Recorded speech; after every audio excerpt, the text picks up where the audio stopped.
Alam mo, hindi ako enough.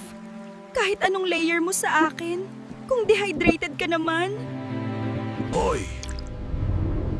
Pinipisil mo na naman yan, no?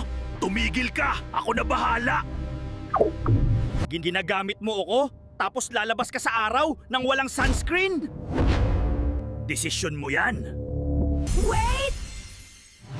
Bakit ang doll mo pa rin? Hindi mo pa ako ginagamit, no? Honest question. Ano silbi ng skincare mo kung hindi mo ako ginagamit? No protection. No progress. Kaya ang gulo ng skin mo. Hindi mo kasi ako ginagamit.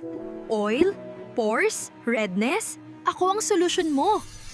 Nasira na barrier mo. Kaya ka ganyan ka-sensitive. Ako mag-aayos.